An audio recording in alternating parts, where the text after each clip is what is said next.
Good morning বন্ধুরা। আজকে আবার চলে এসেছি সকাল সকাল রান্নাঘরে। আজকে আবার একটা করব নতুন রান্না। আজকে করব ডিমের ঝোল। তো এখন ডিমগুলোকে সিদ্ধ করতে দিয়েছি। এই ডিমগুলো কিন্তু হাঁসের ডিম। আর তার জন্যে সবজি সব কেটে নিয়েছি, আলু, ফুলকপি আর টমেটো, ক্যাপসিকাম, টমেটো, পেঁয়াজ আর রসুনটা থেঁতো করে নিয়েছি। সবজি সব কাটা হয়ে গেছে। এবার ডিমগুলো সিদ্ধ করে নিচ্ছি, তারপর করব। ডিমগুলো ওদিকে সেদ্ধ হোক আর আমি একটা অন্য কড়াইতে ঝোলটা বসিয়ে দিচ্ছি। তো প্রথমেই গ্যাসের মধ্যে বসিয়ে দিয়েছি একটা কড়াই, আর কড়াইয়ের মধ্যে নিয়ে নিচ্ছি সর্ষের তেল। এই গোটা রান্নাটাই আমি সর্ষের তেল দিয়ে করব। তেল গরম হয়ে গেছে, পেঁয়াজগুলো প্রথমে দিয়ে দিলাম। পেঁয়াজগুলো একটু ভাজা হয়ে যাবে, তারপর দেব রসুন। পেঁয়াজগুলো একটুখানি ভেজে নিই, তারপরে রসুনটা দেব। রসুনটাকে আমি একদম পেস্ট করিনি, ওই ছোটো হামালদিস্তাতে একটু থেঁতো করে নিয়েছি। আর তারপরে পেঁয়াজগুলো ভাজা হবে, তারপরে আমি দেব রসুনটা। এই যে এবার রসুনটা দিয়ে দিচ্ছি।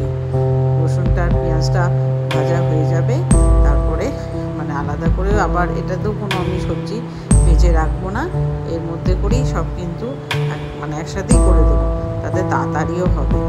আর সবজির কোনো ভাজার কোনো ব্যাপারই না। প্রথমে আলুগুলো দিয়ে দেবো। আলুগুলো দিয়ে আলুগুলো খানিক ভাজা হয়ে যাবে, তারপর ফুলকপি দেবো।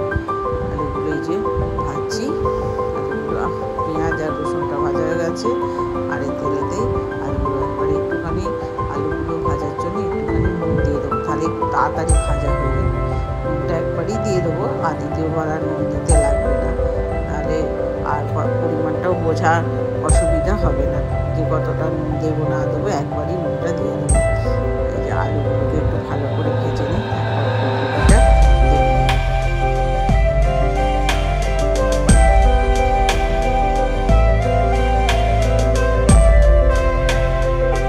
এবার আলু আর সব ভাজা হয়ে গেছে। এবার ফুলকপিগুলো দিয়ে দেবো, দিয়ে ফুলকপিগুলো ভাজবো।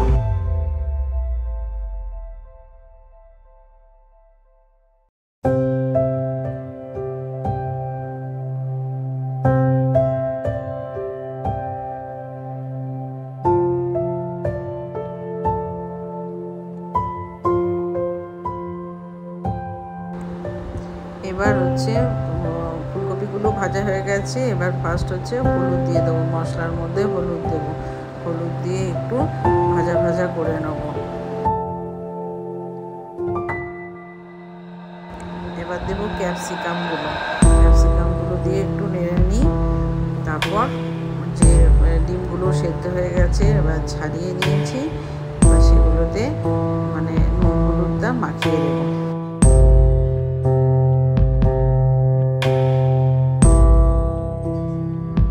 টমেটোগুলো দিয়ে দেবো, দিয়ে এবার মশলাটা দেবো।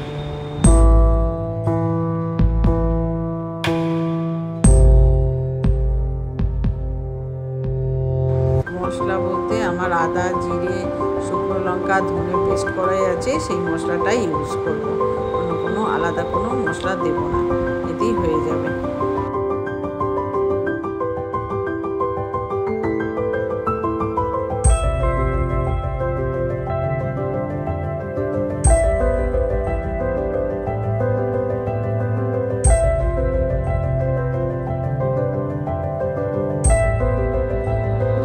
ঘরে একটু টক দই ছিল, সেটা দিয়ে দিচ্ছি।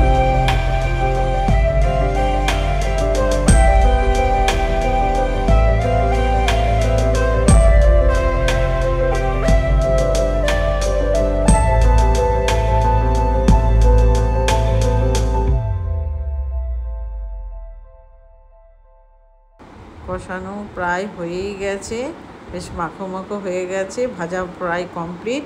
এইবার দেব জল।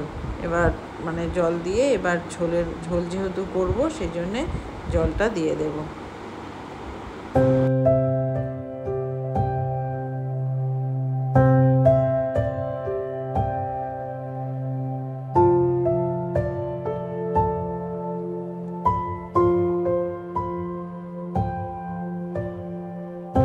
চাপা দিয়ে সিদ্ধ হতে দেবো। আর অন্য একটা কড়াইতে ডিমগুলো নুন হলুদ যে মাখানো ছিল সেগুলো ভেজে নেবো। তার জন্য সর্ষের তেল দিয়েছি আর এই যে ডিমগুলো ভেজে নিচ্ছি।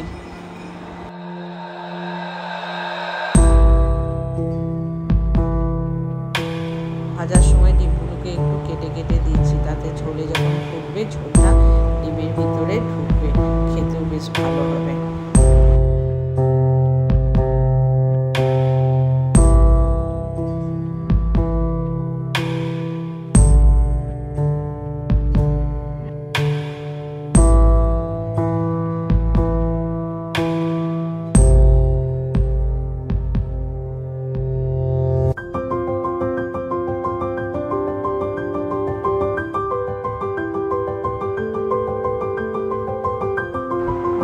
ভাজা হয়ে গেছে, এবার তুলে নিলাম। ওদিকে ঝোলটাও হয়ে গেছে, ঝোলটা ফুটছে, বেশ সুন্দর রঙও হয়েছে আর সিদ্ধও প্রায় হয়েই গেছে। দেখে নিয়ে ডিমগুলো তারপরে দেবো।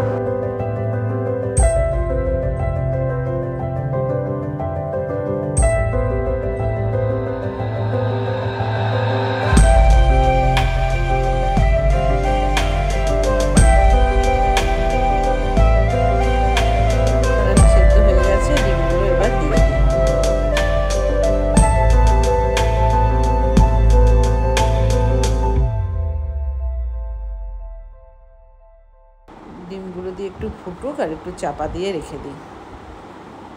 একটু পরে এবার ধনেপাতাটা ছড়িয়ে দিই।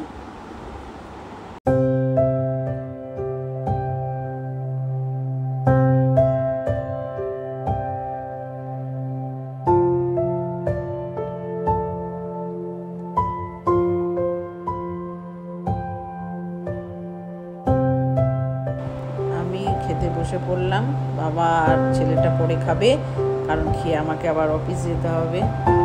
দেখি কেমন নিজে রান্না করলাম, কেমন হয়েছে খেতে।